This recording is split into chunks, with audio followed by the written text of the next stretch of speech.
उसे दूसरा फोन मिलता क्योंकि परीक्षा चल रहा था तो उसके पापा उसे दूसरा फोन नहीं देते अभी। उधर प्रीति भी बहुत परेशान थी कि क्या हो गया, अमित का फोन क्यों नहीं लगता।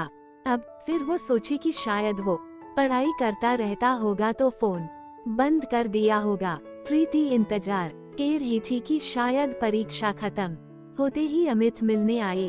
अमित ने यही सोचा था कि जैसे ही परीक्षा खत्म होगा तो वो प्रीति से मिलने जाएगा।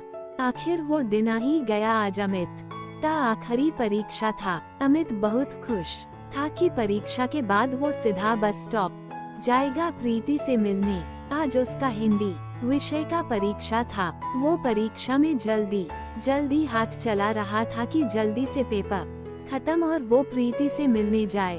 पेपर खत्म हुआ और वो सबसे पहले अपनी क्लास से निकला और सीधा उसी बस स्टॉप पर गया। अभी स्कूल की छुट्टी होने के लिए 2 घंटे बाकी थे, फिर भी वो चला गया उधर और इंतजार कर रहा था प्रीति का। वो 2 घंटे भी उसे अब सालों लग रहे थे। 3 बज गए, स्कूल के छूटने का समय हो गया। अमित की नजर बस प्रीति को देखने के लिए बेचैन थी। वो बेसब्री से उसका इंतजार कर रहा था। आखिर प्रीति उसे दिख गई बस स्टॉप के तरफ आते हुए। प्रीति की नजर अमित की ओर दूर से ही गई। वो खुद को रोक नहीं पाए और वो दौड़ने लगी कि जल्दी से अमित के पास पहुंच जाए। उसको इतना भी ध्यान नहीं था कि वो रोड पर दौड़ रही है। तभी अचानक से दूसरी तरफ से एक ट्रक बहुत ही तेजी से प्रीति के तरफ आ रहा थी। अमित कुछ कर पाता उसके पहले वो ट्रक प्रीति को टक्कर मार कर चला गया। अमित को कुछ समझ ही नहीं आया। वो उधर ही खड़ा रह गया कुछ देर और प्रीति के आजू बाजू बहुत भीड़ इकट्ठा हो गई। तभी किसी ने एम्बुलेंस को फोन किया। अमित दौड़ के प्रीति के तरफ गया। वो उसके पास जा ही रहा था कि उधर खड़े लोगों ने उसे रोक दिया। वो बिल्कुल शांत हो गया था। उसे समझ ही नहीं आया कि क्या हुआ। थोड़ी ही देर बाद एम्बुलेंस आई और प्रीति को पास वाले अस्पताल लेकर गई। अमित उधर ही खड़ा रह गया। कुछ देर बाद वो भी अस्पताल गया और प्रीति के लिए पूछताछ किया और उसके कमरे की तरफ गया। उधर उसने देखा कि प्रीति के मम्मी पापा भी आ गए हैं। अमित थोड़ी दूर ही खड़ा हो गया। उसने देखा कि प्रीति की मम्मी रो रही थी। ये सब देखकर उसे भी रोना आ रहा था। कुछ देर बाद एक डॉक्टर निकले प्रीति के रूम से। प्रीति के पापा डॉक्टर के पास गए और उनसे पूछने लगे, कैसी है मेरी बेटी, वो ठीक तो है ना।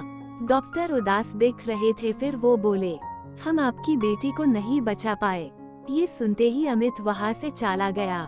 उसे बिल्कुल नहीं समझ रहा था कि वो कहाँ जाए, क्या करे। वो बस स्टॉप के थोड़ी दूर पर एक गार्डन था, वहाँ जा कर बैठ गया। वो बहुत रोने लगा। उसे प्रीति की बहुत याद आ रही थी। वो सोच रहा था कि प्रीति उसके वजह से ही आज उसके साथ नहीं है। ना वो आज उससे मिलने आता और ना ही वो सब हुआ होता। शाम हो गई थी।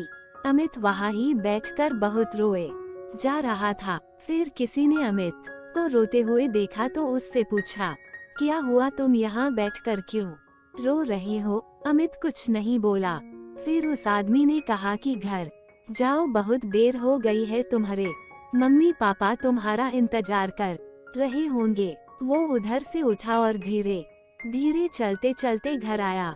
उसकी मम्मी उससे पूछने लगी, कहाँ था इतने देर तक और परीक्षा कैसा था आज का। अमित बोला, ठीक था, और वो परीक्षा के बाद अपने दोस्त के घर चला गया था।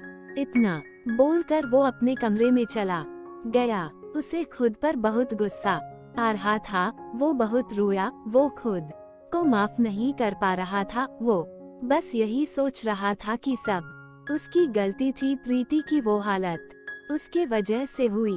कुछ महीनों बाद अमित का रिजल्ट आया, बोर्ड परीक्षा का। उसने अपना रिजल्ट देखा और वो अच्छे नंबरों से पास हुआ था। उसे अपने रिजल्ट की कोई खुशी नहीं हुई। वो बस यही सोच रहा था कि प्रीति होती तो वो कितनी खुश होती उसका रिजल्ट देखकर। अमित अब बिल्कुल बदल गया था। अब वो ज्यादा किसी से बात भी नहीं करता था। बस अकेले अकेले रहता था। आगे की पढ़ाई के लिए उसके मम्मी पापा ने उसे हॉस्टल भेज दिया। अमित वहां जाकर थोड़ा बदल रहा था।